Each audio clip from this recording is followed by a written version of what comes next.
इस मुल्क का बहुत बड़ा असासा तुम्हारे हाथ में है। तुमको समझना पड़ेगा कि हम मौलाना आजाद जैसी एक सेंट्रल यूनिवर्सिटी में पढ़ रहे हैं और हम सवाल नहीं कर सकते अपने अधिकार के लिए, अपने हकूक के लिए। आप ही के बीच से निकलने वाले लोग कल को इस देश की बड़ी बड़ी संस्थाओं में जिम्मेदार की पोस्ट पर होंगे, तो क्या वो इस जिम्मेदारी को निभा पाएंगे? क्या वो ये बात कह पाएंगे कि नहीं ये चीज गलत है, इसके खिलाफ खड़े हो रहे हैं? आप अपने आसपास नजर दौड़ाइए और सवाल करिए कि आपको पढ़ाने वाला एक टीचर क्यों नहीं इसमें बोल रहा है? उसके कलम में बड़ी ताकत थी ना।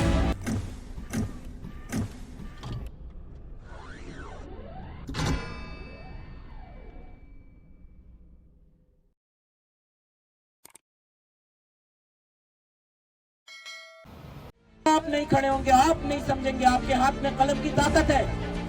इस मुल्क का बहुत बड़ा असासा तुम्हारे हाथ में है, तुमको समझना पड़ेगा। ये जो तुम 7,000 8,000 सालाना फीस में पढ़ रहे हो, इसमें नहीं पढ़ सकते थे। इस मुल्क के मुसलमानों ने जो टैक्स दिया है, इस मुल्क के लोगों ने जो टैक्स दिया है, उसके पैसे से तुम लोग पढ़ रहे हो। और अगर तुम इस चीज को नहीं पहचान पा रहे हो, इस चीज के लिए नहीं खड़े हो रहे हो, तो शर्म आनी चाहिए हमें अपने आप पर। हमें यहाँ आने पर शर्म आनी चाहिए कि हम मौलाना आजाद जैसी एक सेंट्रल यूनिवर्सिटी में पढ़ रहे हैं और हम सवाल नहीं कर सकते अपने अधिकार के लिए, अपने हकूक के लिए। और हम आज भी जो है अपने कैंपस में कमरों में बंद पड़े हुए हैं।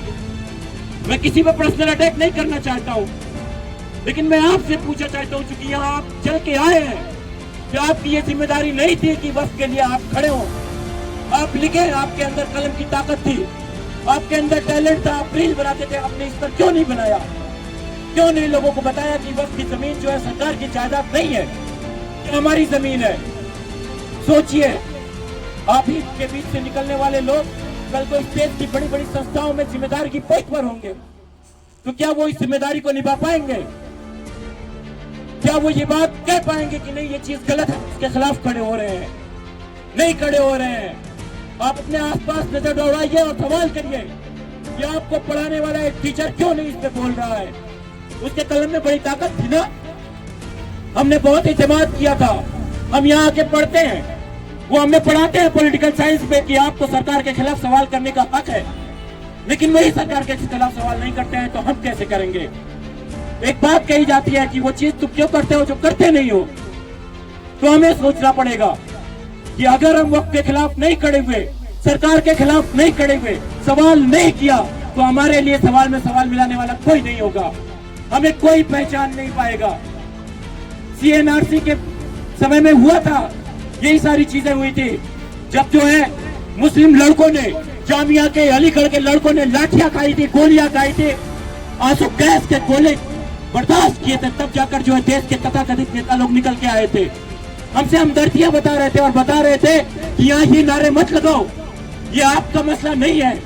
अरे हमारी पहचान की लड़ाई थी, इसलिए हम खड़े हुए थे, और आज भी हमारे पहचान की लड़ाई है, और उनमें से कोई एक भी हमारे साथ नहीं खड़ा हुआ है। जब हम स्टेज बना देते हैं, जब हम इस मुल्क को दिखा देते हैं कि हम ये कर सकते हैं, तो ये हमारे साथ आ जाते हैं सेल्फियां खिंचाने, फोटो खिंचाने और नेता बनने के लिए, वोट लेने के लिए। वो हमसे कहते हैं कि हमें वोट दीजिए वरना ये मुल्क बदनाम बर्बाद हो जाएगा। हम क्यों नहीं नेता बन सकते हैं? क्या हमें वो ताकत नहीं है? अल्लाह ताला ने हमें वो सलाहियत नहीं दी है? हम इंसान है ना, सवाल करना जानते हैं ना, तो फिर हम क्यों नहीं सवाल कर रहे हैं? जब हम सवाल करेंगे, अपने स्पेस क्रिएट करेंगे, तो हमें वो मौका मिलेगा।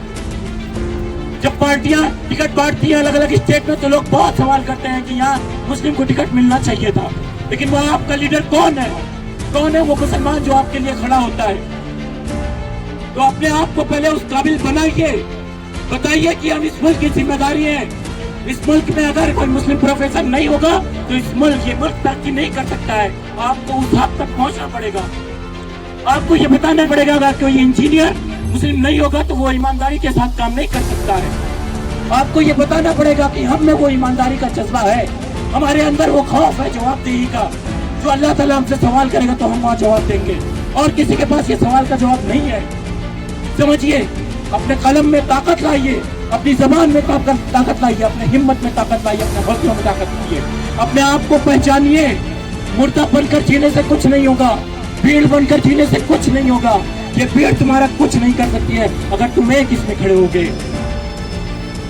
ये वो सवाल है जो आपको करना है, आपसे पूछना है। अपने आस पास लोगों से सवाल करिए और पूछिए। मैं बहुत जज्बाती हो रहा हूँ, जाहिर बात है, ये हमारी पहचान की लड़ाई है। हम वो चीज देख रहे हैं जो शायद और लोग नहीं देख पा रहे हैं। कि इस मुल्क में हमें सांस लेना दुभर हो जाएगा अगर हम आज नहीं खड़े हुए। हम नहीं बोल पाएंगे। एक काली पट्टी बांट देने पर 70 लोगों पे FIR हो जा रहा है। मुख्तलिफ पे 2-2 लाख रुपए पे उनको FIR कर दिया जा रहा है, थानों में बुलाया जा रहा है। आपको क्या लगता है ये राह बहुत आसान है? ये बहुत कठिन है। याद करिए हजरत बिलाल को उन्होंने जब हक का ऐलान किया था तो उनके साथ क्या हुआ था। आज आप भी वही काम कर रहे हैं, लेकिन आप उसे रिलेट नहीं कर पा रहे हो। आप नहीं समझ पा रहे हो ये हमारी कैसी जिम्मेदारी है और हम मुसलमान है तो हमारी क्या जिम्मेदारी होगी। इन सब चीजों को ध्यान में रखिए, वरना आप एक उंगली उठाएंगे और आपकी उंगली काट दी जाएगी। आप जबान से बोलेंगे तो आपको बंद कर दिया जाएगा। हिम्मत रखिए, हौसला रखिए। हाथ कटता है तो कट जाने दीजिए, गर्दनें कटती है तो कट जाने दीजिए, लेकिन हक के लिए खड़े रहिए।